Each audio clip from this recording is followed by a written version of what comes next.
Olá, eu sou Cláudia Fernanda, professora de Ciências, e hoje, na nossa aula de Ciências do 8º ano, nós vamos falar sobre o coração. O coração humano, ele é tetracavitário. Nós temos 4 cavidades que se organizam ali dentro dele. O nosso coração, ele faz parte do nosso sistema circulatório. Ele mede cerca de 12 centímetros de comprimento e 9 centímetros de largura. Em média, ele pesa de 250 a 300 gramas em uma pessoa adulta.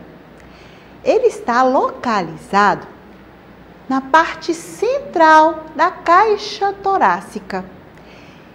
Bom, muitas pessoas falam assim, o meu coração está do lado esquerdo. Ele está ligeiramente inclinado para o lado esquerdo, mas ele não está totalmente do lado esquerdo do peito. Ele também está entre as duas porções de pulmões, ou seja, entre o lado esquerdo e direito, ou seja, entre os meus 2 pulmões. Ele está situado também logo ali no encontro entre o meu esôfago e a minha artéria aorta. Como que se organiza então a anatomia, como que é a formatação deste coração?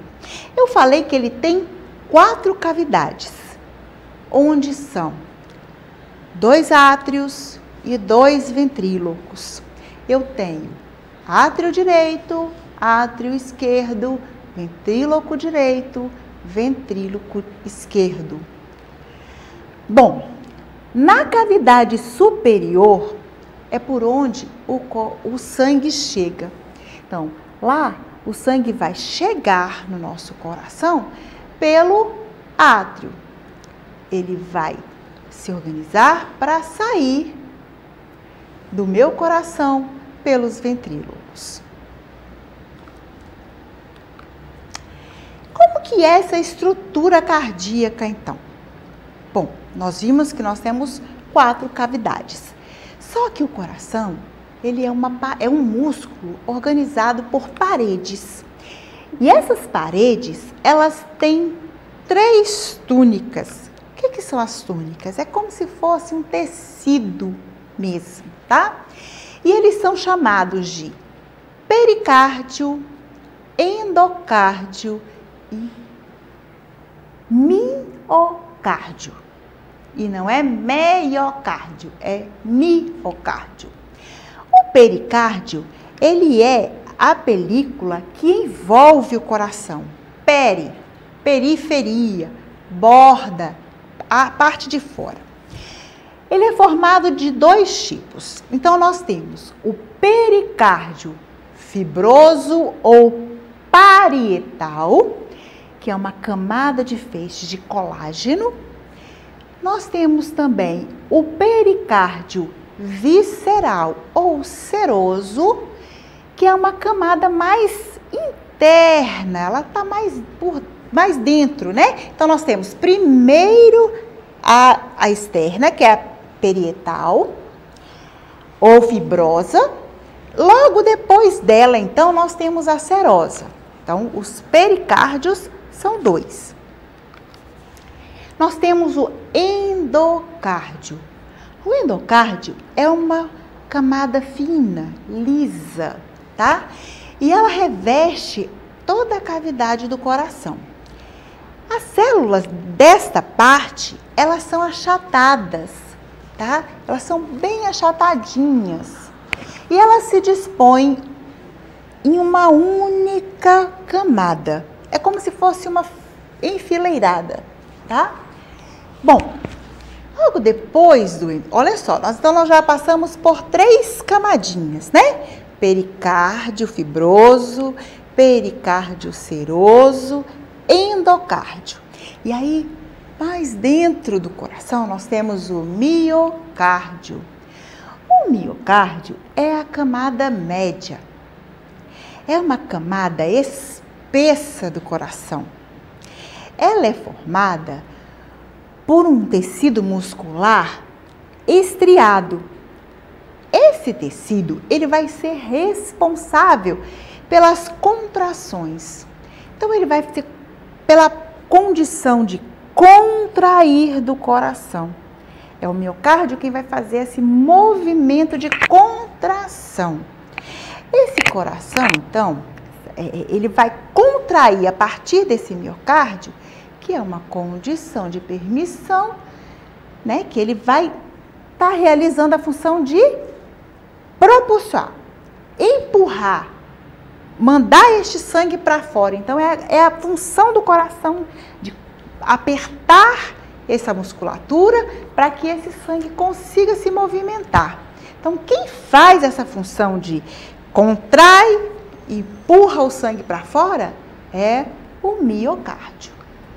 Bom, dentro dessa imagem, nós vamos visualizar exatamente aquelas paredes que nós vimos lá. Ó, nós temos o pericárdio parietal ou fibroso, que está bem aqui externo. Dentro aqui, ó, nós temos, bem nessa bordazinha, nós vamos ter o visceral, né? Aí nós temos o miocárdio, olha ele aqui, ó. Essa musculatura, tá vendo que eles estão bem enfileirados, né? Uma musculatura bem proximal um do outro. Então, eles estão ali para poder fazer essa contração. E nós temos o endocárdio, que é a parte mais interna do coração. Bom, nós dissemos que o coração, ele tem algumas estruturas que vão ser funcionais. Nós falamos lá que nós temos uma estrutura que ela é capaz de contrair para expulsar o sangue. Mas só expulsar esse sangue? Não.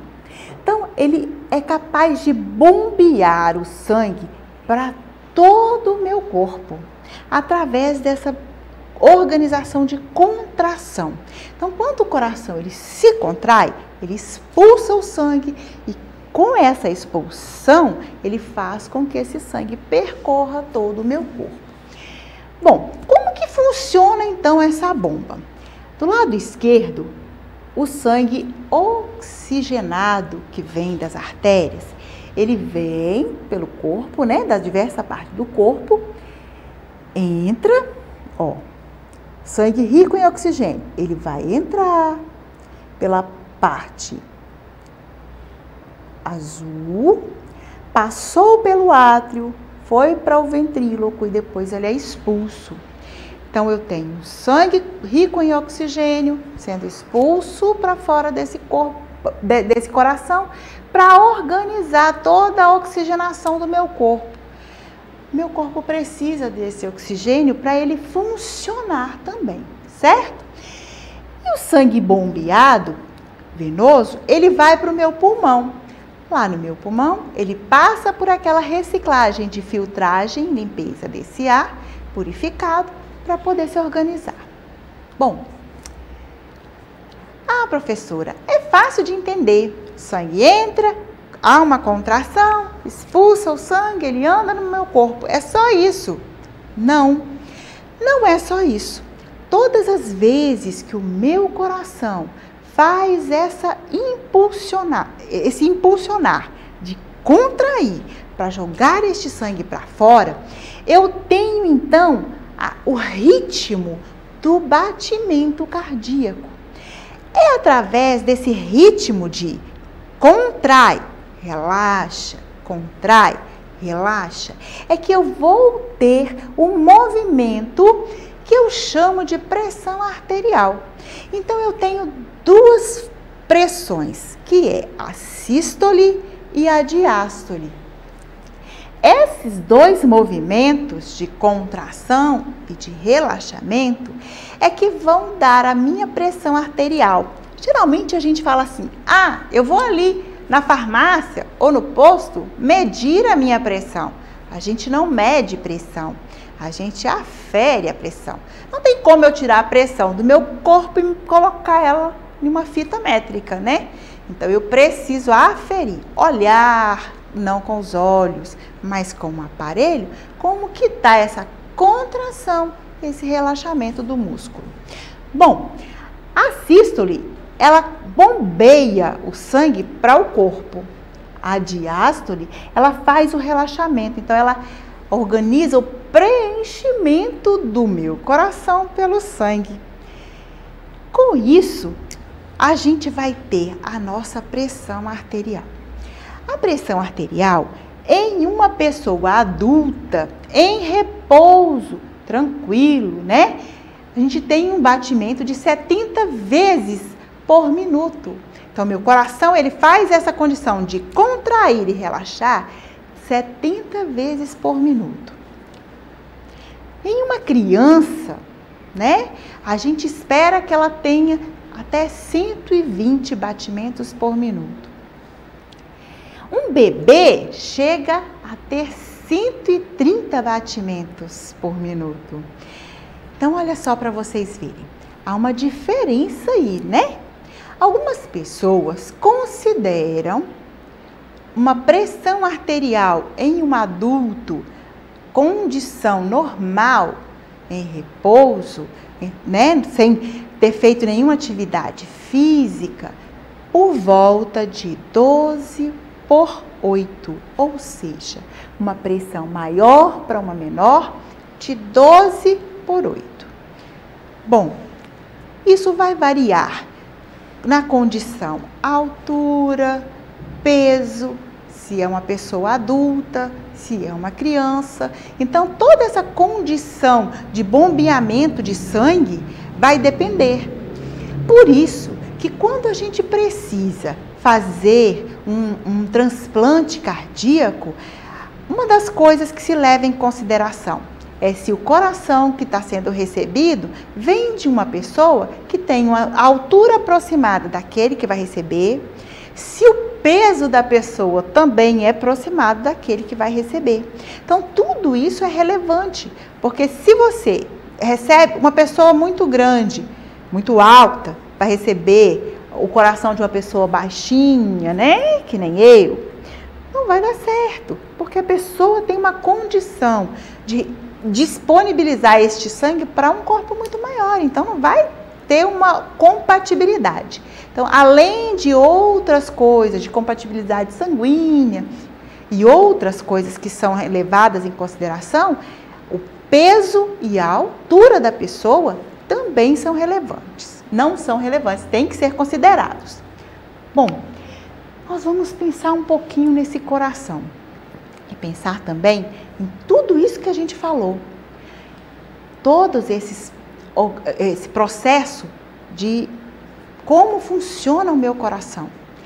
E para melhorar o nosso conhecimento, nós podemos acessar a nossa bibliografia e entender um pouquinho mais. E para acessar nossas atividades na plataforma, é só apontar a câmera do seu celular para a imagem que aparece no canto da tela, se inscrever no nosso canal do YouTube SMED GV. E até a próxima!